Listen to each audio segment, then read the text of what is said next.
Hi, everyone. Thank you for joining us for the first panel discussion of this event, where we're going to discuss about the evolution of the Vietnamese consumer from an F&B perspective. So let me take this opportunity to introduce our speakers and our moderator for this as well. First up, we have Mr. Mervyn Cheo. Mervyn has founded and built numerous leading companies across Southeast Asia. He has grown Phibious Group into a leading media and marketing consulting group in the region, having earned numerous awards by Campaign Asia, including Southeast Asia Integrated Agency of the Year and Southeast Asia's Independent Agency of the Year. The company works for blue clients such as Unilever, Heineken, Netflix, Kimberly Clark. Mervyn is also the founder and CEO of Maven Internet, a private investment group that builds an ecosystem of companies to empower businesses to sell in a social age. Next up, we have Mr. Asif Mehrudeen. Asif is the founder and CEO of AHM Lifestyles, Creative Hospitality, headquartered in Singapore with the first stores in a vibrant city of Saigon. Many of you might have heard of his brand Chickita as well. Uh, Today, he's going to be sharing more with us as well. Asif is the former executive chef at Park Hyatt, Saigon, Park Hyatt, Goa, and Kudeta, Bali, and the founder of District 1 Concepts, where he created Sorae, Sanfulu, and other concepts in Saigon. Asif's culinary background of almost 20 years in Southeast Asia and being married to an Indonesian wife, Eva, has led him to develop Chiquita as an Asian-inspired concept. Asif strongly believes that a successful concept carries the heart, passion, and soul in all its food and services. Our third panelist for the day is Mr. Raj Taneja. Raj is the president of La Chaîne de Rôtisseurs, Vietnam. He is a retired Canadian tech entrepreneur and an investment banker who has been living in Vietnam for over a decade now.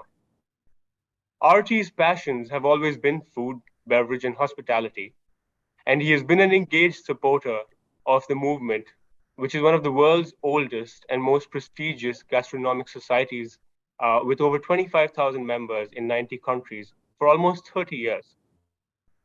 Today, Raj is going to share more about his experiences with the fine dining industry as well, and how he has seen Vietnam gradually kind of move towards that direction. Lastly, we have Jovel, our moderator for the evening. Jovel is Jovel is an F&B marketer, writer, and industry speaker. For almost a decade, Jovel has managed more than 50 restaurants in 10 countries as a head of marketing role for industry top dogs as AirAsia, Ebb and Flow Group, and Jones the Grocer Holdings. Today, Jovel is the founder of Vietnam's only dedicated F&B industry blog, where she shares the latest industry news, insights, and interviews with key opinion leaders from Mondelez, Baymain, Unilever, and many more. I would now like to hand over the time to Jovel to take the panel discussion forward. Thanks so much, Ishan, for that great introduction of all the key speakers today, as well as myself. So, like Ishan mentioned, good morning to our speakers, Mervyn, Asif, and Raj, and also everybody today. So, as somebody like what Ishan had mentioned, I spent the last 4 years actually heading up franchise groups within Southeast Asia and within the Middle East. And as a marketer, the one thing is always to understand the consumer and the market itself, which is why I think that this is such a key topic to discuss on for all our participants today. So the first and foremost, to introduce the topic today is the evolution of the Vietnamese consumer from an F&B perspective. And the evolution is really because of the many changes that Vietnam has gone through as a market, like how Ms. T had mentioned before with the pandemic and also the last 10 to 15 years, what Vietnam has gone through historically, right? We've got the returning of all the Viet Qs. In the 2000s, we saw almost 500,000 of them come back. And then not too long ago, just in the 80s, there was economic liberalization. So hence we're talking about the newly evolved consumer in the past, 20, 30 years, along with the pandemic. So with this said, with the, this new context that has been laid that we're going to talk about, I wanted to just ask and open it up to everybody over here. What do you think the how has the Vietnamese consumer evolved over the last 10 years of you all being here in Vietnam, specifically from a more consumer and F&B lifestyle perspective? So let's start with perhaps Mervyn. Okay. Thanks for having me. You know, I think the key thing that when we look at the consuming generation of Vietnam, much of them between the ages of being born in 1980 to, I guess, 2012, we like to often talk about, especially in the marketing world, we tend to focus on Gen Zs and millennials quite a bit. And they are digitally native, that they grew up in the post-Doi Moi era, and their you know, cravings are very different from their parents. You know, their parents grew up and it's all about assets and long-term accumulation of wealth. These are young people who are digitally native and they're craving for experiences. They rather travel, they rather go for icon concert, and they're well, in a lot of ways, they're well informed because of social media. So I think that has a lot of opportunities, I think, for brands wanting to enter. They're very open to trying out new things and new experiences. Okay, great. And then just moving on to, you know, Raj. All right, so I agree with Mervyn on this. You know, we had a lot of hope for, I would say, Generation X and even the boomers to do something in the last 10 years with Vietnam. But what we actually saw is we didn't see that much growth, although every city is different. And we did see tremendous growth in Hanoi due to a different subset of people, basically government. What I've seen though is we're going to have, like, by 2025 something around like 17 million Generation Z consumers, and a lot of them are looking for external brands to come to Vietnam because they just don't trust the local brands. So we're seeing actually a real hunger for that. And yes, we agree, lots of experiences and a craving to make this country more vibrant. The other thing to note is that a lot of these Generation Z were educated abroad, and that also includes a lot of the accused. So what's happened is they've gone abroad, they've seen how good it is out there, and they want to come back to Vietnam and they want to see Vietnam develop. So if you asked me 10 years ago what the horizon was for Vietnam, I would have said 25 years. I have sort of looked at that, and I'd probably say at this current rate, we're probably 5 to 10 years away from being a really vibrant country with really good services, really good food, and really good opportunity. So just on that note, sorry, Asif, let me come to you in a while. Raj, just on that note, when you said that, you know, a lot of people just don't really trust the local brands here. So what is it about these local brands that external brands actually, you know, make up for, that make them trust external brands so much more? What is it that people want to see or believe in external brands? So I think there's two things. One, which is worldview. So an external brand will have had a little bit more experience with not just the Vietnamese market, not just their own market, but multiple markets. So there's some experience there. The second thing is, yeah, like the perspective of Vietnam used to be, you get someone who has a pile of cash, thinking that they can hire 1 or 2 consultants in order to create their F&B dream. And that's simply not the case. You need more than that. You need marketers, you need people that understand the consumer, you need people that understand basically the food supply chain, and basically it takes a whole group. So you need more than just what they had concocted in the past. That's the first thing. The second thing is there still is a certain level of, I guess, you know, bad actors or fraud in this market. You know, things as simple as, you know, the cooking oil.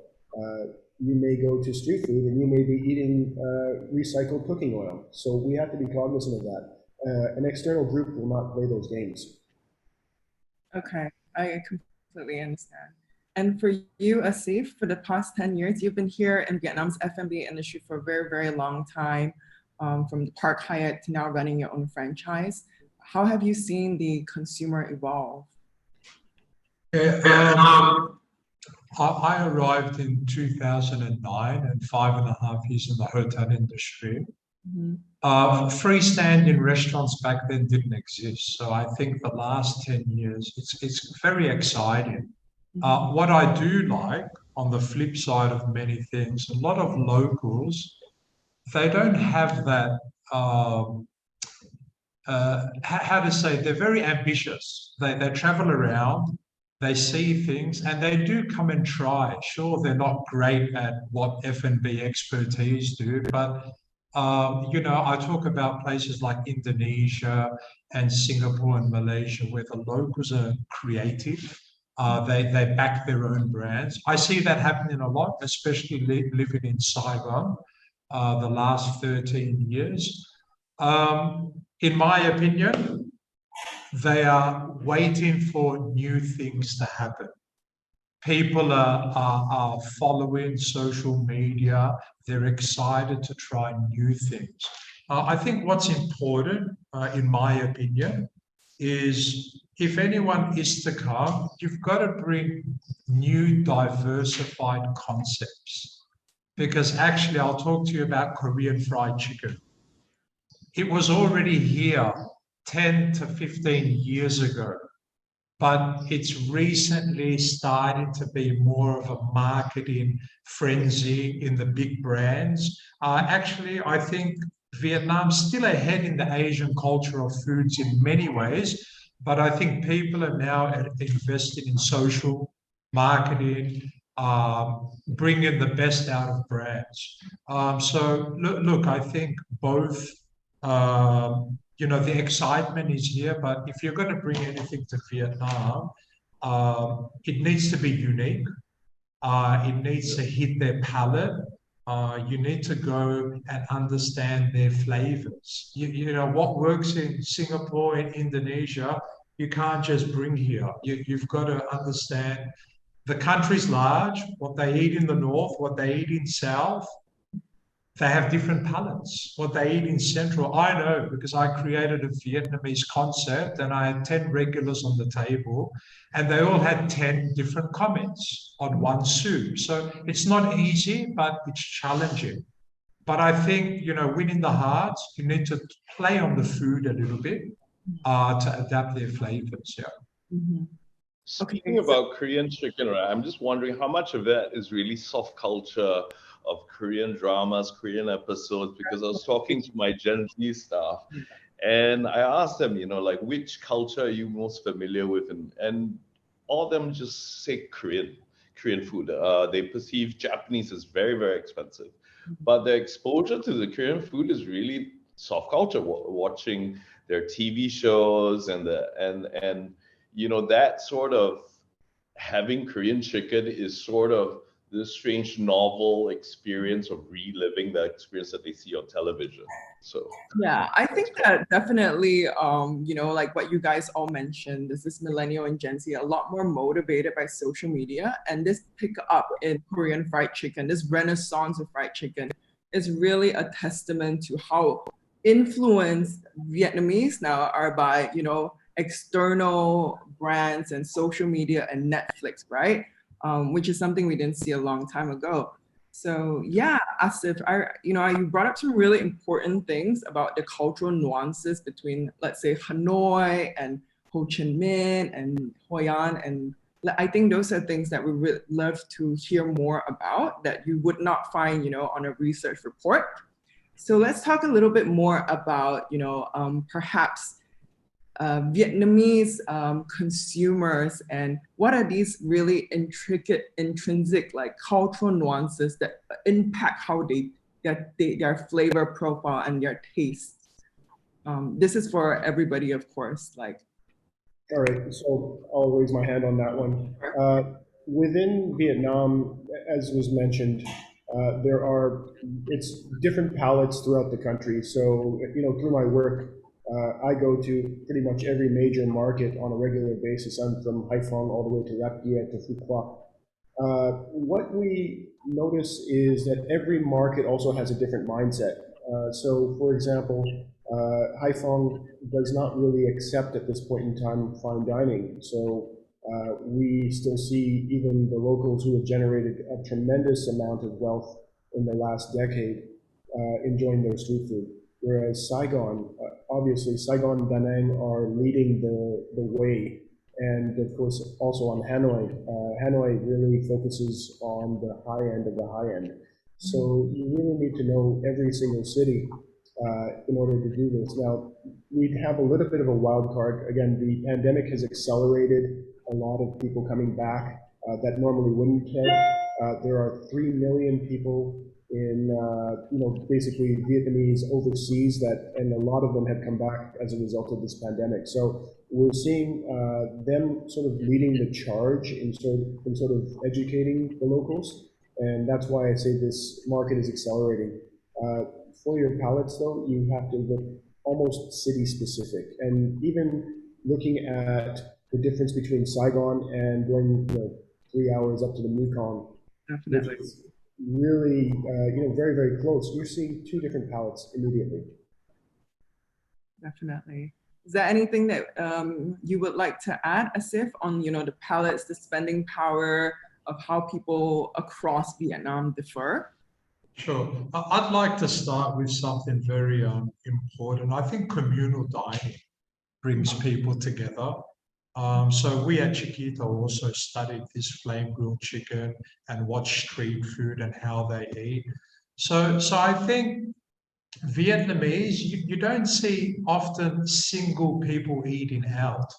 You often, every day of work, after they start work, by 10 or 11 o'clock, they're all talking to each other, where we're going for lunch. It's an experience, so I've noticed this. So I think Vietnamese, they'll go in groups of 3 to 6 for lunch, where, maybe in Singapore, and it's a little bit different in terms of the lunch and dining experience.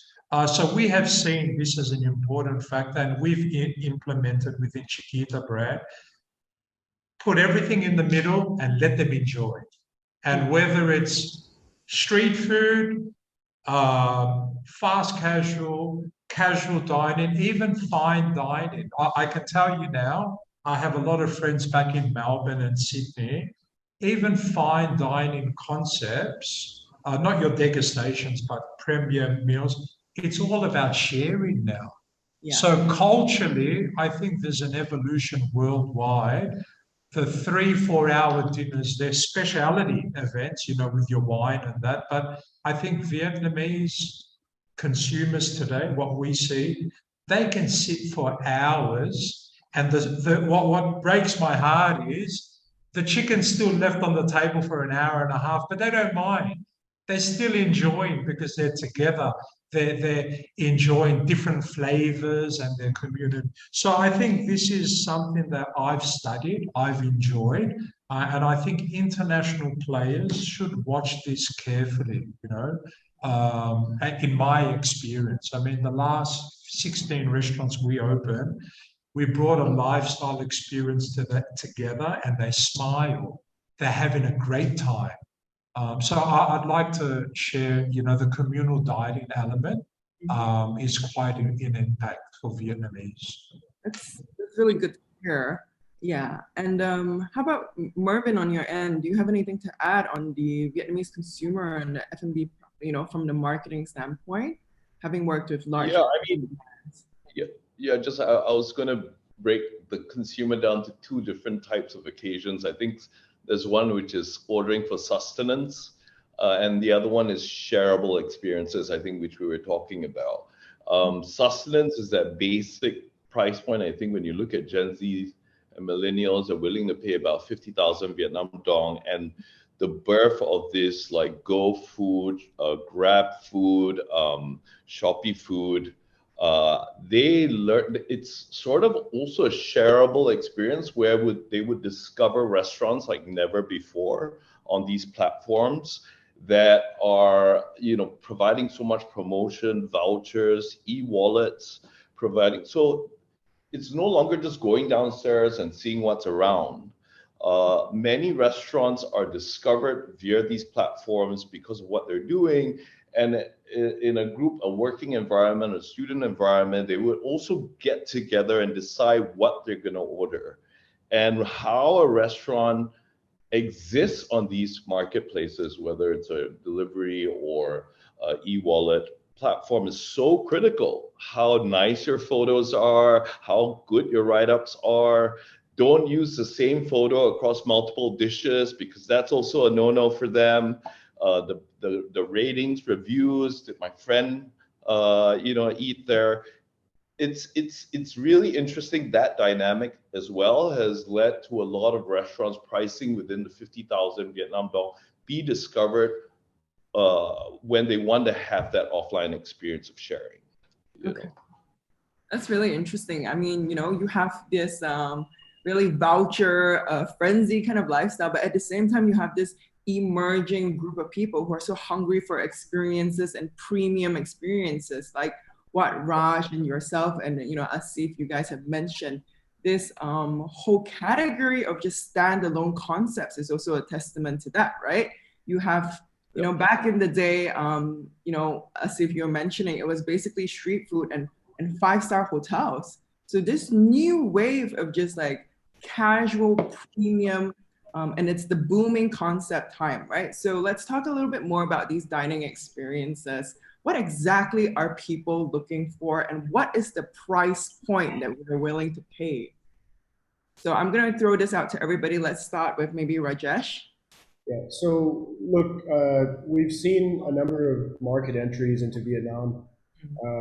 We've seen McDonald's enter the market, for example, and not perform to expectations. So what we're seeing is there is a humongous saturation amongst the low cost, high value dining. You can go up there, for example, I can go have pho for 60,000 dong, about $3 Singaporean. So the question is, what's next? I definitely think that we need to go one tier up. We need to go one category up. So the 400,000 or 450,000 dong, so like the $20 meal, including beverage, it sort of is a wasteland in Vietnam. It doesn't really exist. And I think that Vietnam does need to walk before it runs. Also, going back to fine dining, when you get to the high end, we actually see it tapering off. It's no longer a convivial experience. In a lot of cases, you will see 2 or 3 diners maximum at a table.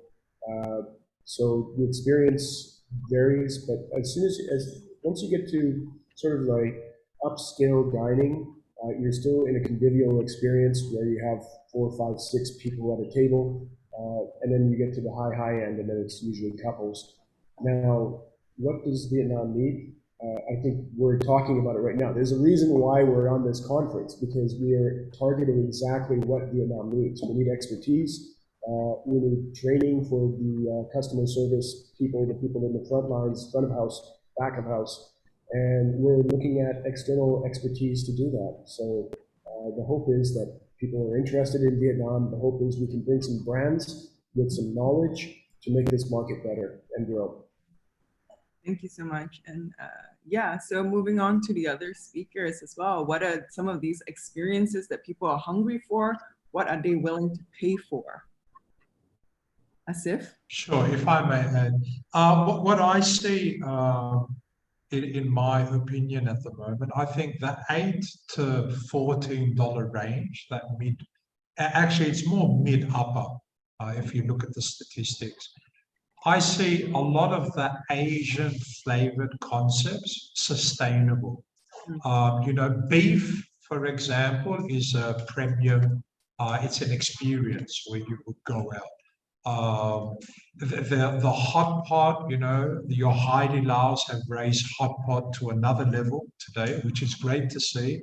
And I've also seen local players being inspired by Hai Di Lao's premium service standards, and they are also changing.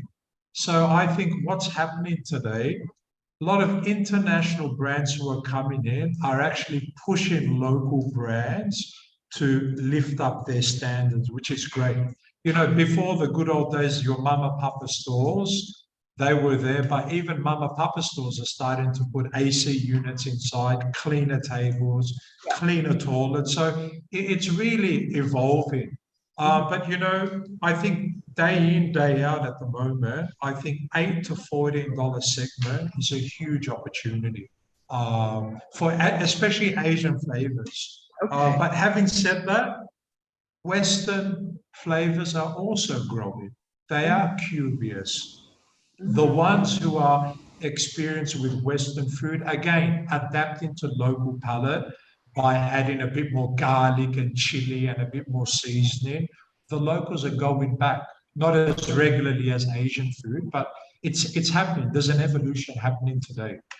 Okay. And you don't think that this is just a phase? You think that this is really, okay, great. Yeah, I think the next 10 years, we're going to start to see the F&B market really capitalize on different flavors and variety of choices. Yes. Amazing. Okay. So, you know, we do have one Q&A, and then I want to wrap up with, you know, a kind of Singaporean skewed question. But just on that note, Asif, I just want to, we do have a Q&A question about regarding the kinds of cuisine that people are familiar with and would incline to and would like some of your advice and expertise. So the question says, you know, how open are Vietnamese consumers to ethnic cuisines? Western cuisine seems to be very popular, and so is Korean. But how about the others that are perhaps not so spicy? You know, people who, we talk about Vietnamese consumers being very open to different brands and cuisines, right? But how about things that are a little bit more obscure and less popular? Do you think those would do well here? Sure. I think what's important, before you even bring a brand in, come and do market research. Yeah. That's my opinion. See what the locals want to eat, see what they don't like. You know, Vietnamese cuisine and people, they don't eat too heavy in what I've learned, you know. Example, a laksa soup versus a light broth, you're going to win their hearts 95% more with a light broth, say from Singapore. So I think do your market research very carefully. Ask them what they love, what they don't like. So, you know, again, someone mentioned photos. Every time there's a posting, you know, us operators, we are pushed to be more and more creative because images talk. And if something's looking sexy, fresh, clean, they will go for it, you know? So, yeah, I think that's important. Definitely. Yeah, thanks so much for the insight. I completely agree. So understanding that a lot of our exhibitors today are, you know, perhaps less commonly known dishes, such as you've got, you know, maybe your Singaporean, you have your Singaporean chili crab, but you also have, you know, your bak kut tehs and your more local cuisine. So turning it back to Mervyn, who's, you know, Singaporean who's been here for very, very long. What are some of the Singaporean dishes or concepts that you would be very excited, you know, to see in Vietnam? And how would you recommend positioning these a little bit unfamiliar dishes to the Vietnamese market? Yeah, to be our wrap-up question. Yeah. On a personal note, of course, I would love to have really good Singaporean dishes in this market for selfish reasons. Yeah. You know, Singaporean dishes, as we all grew up with, are very good in specialty dishes, doing very well one thing over and over again. I think that's really promising. I think with any brand, though, you need to kind of identify what is the occasion and who's the target you want to go after. People do select food, you know, the consumer selects food, which is a soupy, do I want meat? Do I want, you know, vegetarian? Do I want what? And then they go shortlist from that. So I think there's a potential for premiumization of what is familiar for Vietnamese. So for example, chicken, right? Like all this barbecue chicken, I saw within the list of franchisees, there is something there. So how is that a different experience, and understanding the occasion that the Vietnamese would like to consume chicken, and how do you enhance that experience? I saw something really interesting. I Live Wholesome is a wonderful brand. I think that's vegetarian. I think it fits with the conscious living culture that we see in Vietnam. Vegetarian, plant-based diet. You see the growth of these Vietnamese vegetarian restaurants, which is, I think it's a wonderful approach to a Singaporean approach to vegetarian social conscious living culture. And I think it really just understanding the opportunities in the Vietnamese market and see how we can enhance that experience for them. That's amazing. That's a very nice and diplomatic way of not saying which one is your favorite concept as part of the exhibitor list as well. I raised up a few, but yeah. Amazing. And we have actually one last Q&A. So I think we have, I'm going to take one from Tony. People are very interested to know, what cuisines what is available in the market and what not. So Tony asked, how about Western cuisine and American food, right? Do you think there's already a plethora of different Western cuisines here? You've got very traditional stuff like, I would say Pizza Huts and, your traditional models, but also a lot of the up and coming restaurants like your Quinns and stuff like that. So how about Western cuisine? What do you think the approach and the sentiment towards Western cuisine is in Vietnam? What do they know of Western cuisine? Is it just fried chicken? And how is that evolving? What is the opportunity of Western cuisine? It's such a broad topic. Yeah. Maybe Rajesh, spin it back. Is it more traditional or more like a fusion?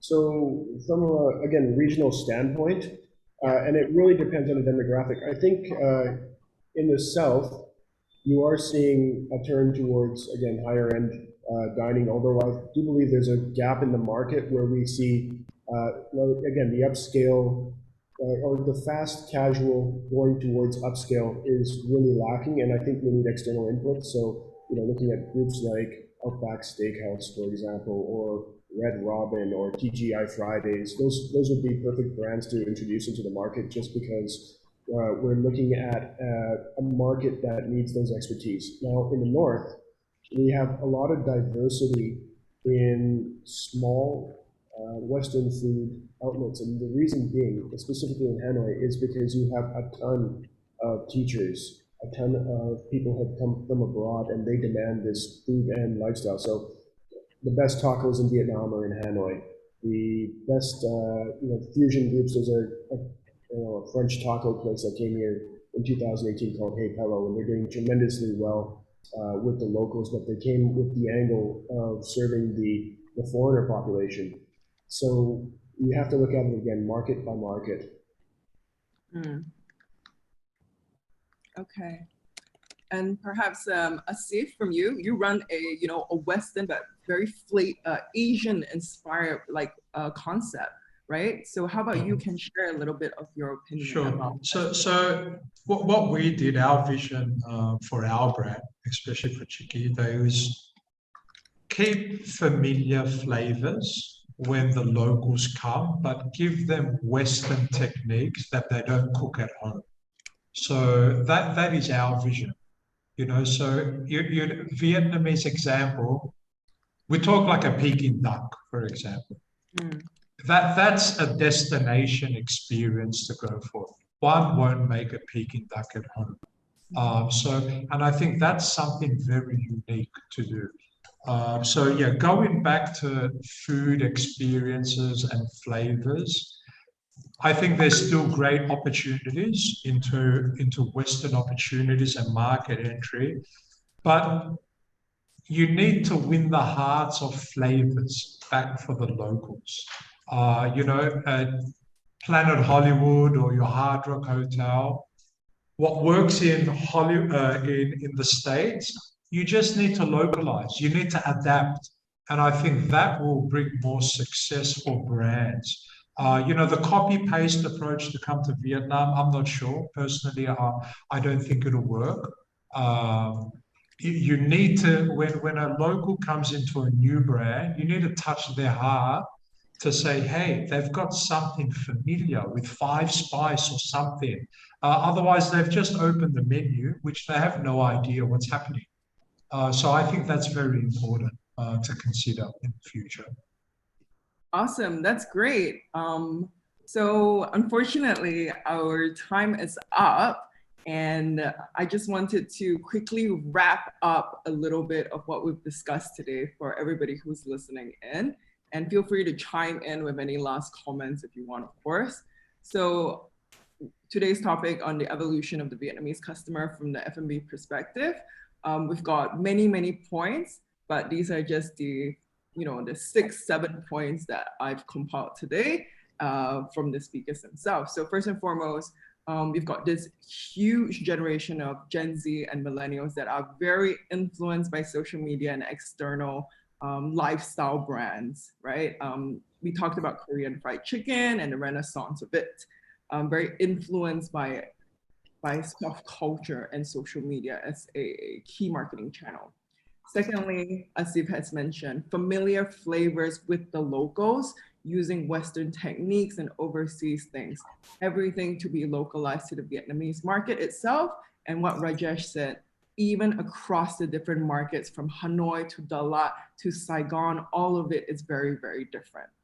The third thing that we also discussed was communal dining, and even the deciding and the discovery, the entire customer journey. Community is the top in mind, right? Like what Asif mentioned, the chicken can be left there for a while, but because the experience of the community, that's the #1 thing for Vietnamese people. Another thing that we also talked about was the spending power. We talked about a very voucher hungry with Mervyn within the 50,000, which I think is like $2 US. Correct me if I'm wrong, 50,000, like $2 US, where you have the very young Vietnamese people, the students, the newly working people, and then you've got the fine dining experience hunters, where they're willing to pay a little bit more, like Raj said, about 500,000, 600,000, including a beverage. But the last but not least is everybody, Vietnam in itself, we are definitely moving towards higher standards and what we expect from F&B brands. No more sloppy practices. Everybody wants hygiene, I think, especially post-pandemic. Even street stores are, taller stools and AC. So these are things that, in a nutshell, the Vietnamese consumer is definitely evolving and very open up to new brands. And everybody coming in just needs to do their homework and make sure that they're tailored for a very educated up and coming market. And we're gonna go move on. And Mervyn didn't want to tell us what his favorite Singaporean food was, but mine for a fact is bak kwa. Like that is something that I really would love to have more of in Vietnam. And I'm so happy because our next exhibitor and a product presentation is about them. So stay tuned. Okay, I'm going to say what mine is. Mine is chicken rice. I really want Hainanese chicken rice to be here. Sure. And a lot of Vietnamese chicken, Hainanese chicken, Singapore chicken rice brands apparently, and I want to really come in. It's a good save, Mervyn. Hey guys, I'd also like to add something that's I see is huge, and I missed one point. Snacking lifestyle for Vietnamese. Vietnamese love snacks. Now, when I walk around Singapore, the curry puff stands and your local Singaporean desserts, I think that could be a huge opportunity. Honestly, they're forever eating all weekend, all day long. So I've seen some great concepts in Singapore. You're walking around and you're grabbing as you go. Between 2 and 5 p.m., you see all the Grab drivers and merchants picking up snacks and everything. So that could be a great opportunity to consider. Yeah, completely agree, Asif. So, just as a fun fact, the #1 snack in Vietnam is actually fruits.